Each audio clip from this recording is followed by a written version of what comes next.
ഉത്തർപ്രദേശ് 2027 ഇനി നിയമസഭാ തെരഞ്ഞെടുപ്പിന് സാക്ഷ്യം വഹിക്കുന്നത്. തുടർഭരണത്തിന്റെ ശീതളിമയിൽ BJP അരങ്ങുവാഴുന്ന ഉത്തർപ്രദേശിൽ കോൺഗ്രസും സമാജ്വാദി പാർട്ടിയും തിരിച്ചുവരവിന്റെ സാധ്യതകൾ തേടുന്നുമുണ്ട്. ഇക്കഴിഞ്ഞ ലോക്സഭാ തെരഞ്ഞെടുപ്പിൽ BJPയെ ഞെട്ടിച്ചുകൊണ്ട് വലിയ കുതിപ്പ് ചാട്ടമാണ് ഈ രണ്ട് പാർട്ടികളും ഉത്തർപ്രദേശിൽ കാഴ്ചവെച്ചത്.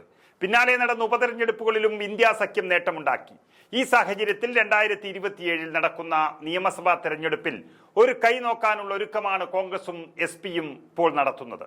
എന്തായാലും പാളയത്തിൽ പട എന്ന പോലെ BJP ക്യാമ്പിനുള്ളിൽ വലിയ പൊട്ടിത്തെറിയാണ് UP-യിൽ സംഭവിക്കുന്നത്.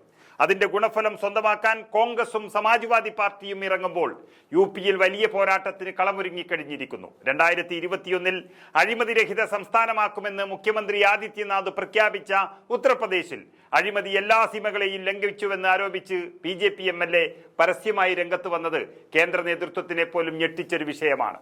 സംസ്ഥാനം കണ്ടിട്ടുള്ള എക്കാലത്തെയും വലിയ അഴിമതിക്കാരനാണ് ആദിത്യനാഥ് എന്നും കൈക്കൂലിയും ക്രമക്കേടും സർക്കാരിൽ വ്യാപകമാണെന്നും ഗാസിയാബാദ് MLA നന്ദകിഷോർ ഗുർജാർ പരസ്യ പ്രസ്താവന നടത്തിയതോടെയാണ് BJP വെട്ടിലായത്.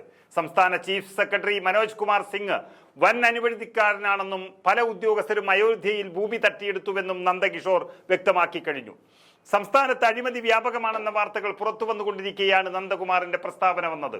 ഇതോടെ 2017 മുതൽ യോഗി സർക്കാർ നൽകിയ നിക്ഷേപ അനുകൂല അഴിമതിരഹിത അന്തരീക്ഷം എന്ന വാഗ്ദാനം പഴങ്കഥയായി മാറിയിരിക്കുകയാണ്.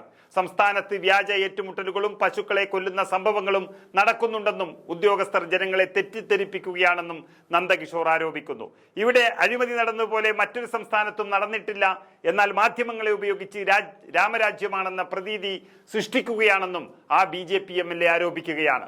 UP-ക്ക് വെളിയിൽ നിന്ന് നോക്കുന്നവരെ ഇവിടം രാമരാജ്യവും സ്വർഗവുമാണെന്ന് പറയുന്ന BJP അതിന്റെ മറവിൽ വൻ കൊള്ളയാണ് സംസ്ഥാനത്ത് നടത്തുന്നത് എന്ന് ഒരു BJP MLA തന്നെ പറയുമ്പോൾ രാജ്യം ഞെട്ടിയിരിക്കുകയാണ്.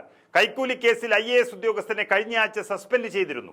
സൗരോർജ്ജ നിലയ പദ്ധതിയുമായി ബന്ധപ്പെട്ട് ഇടനിലക്കാരൻ വഴി കൈക്കൂലി ആവശ്യപ്പെട്ട സംഭവത്തിലാണ് സംസ്ഥാന നിക്ഷേപ പ്രോത്സാഹന ഫെസിലിറ്റേഷൻ ഏജൻസി CEO ആയിരുന്ന അഭിഷേക് പ്രകാശിനെ ഈ മാസം 20-ാം തീയതി സസ്പെൻഡ് ചെയ്തത്.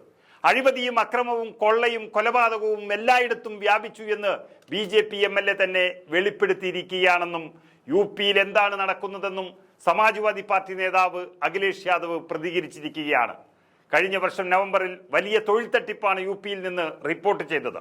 2 ഘട്ട പരീക്ഷകൾക്ക് ശേഷം നിയമസഭയിലും സെക്രട്ടേറിയറ്റിലും 186 ഒഴിവുകളിലേക്ക് തെരഞ്ഞെടുക്കപ്പെട്ട ഉദ്യോഗാർത്ഥികളിൽ മഹാഭൂരിപക്ഷവും ഉന്നത ബന്ധമുള്ളവരായിരുന്നു.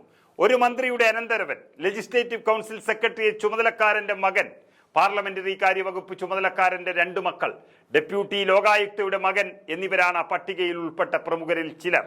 ഏകദേശം 2.5 ലക്ഷം പേർ അപേക്ഷിച്ചതിൽ തെരഞ്ഞെടുക്കപ്പെട്ടവരിൽ 1/5 ഉദ്യോഗസ്ഥരുടെ ബന്ധുക്കളാണെന്നും കണ്ടെത്തിയിരിക്കുന്നു.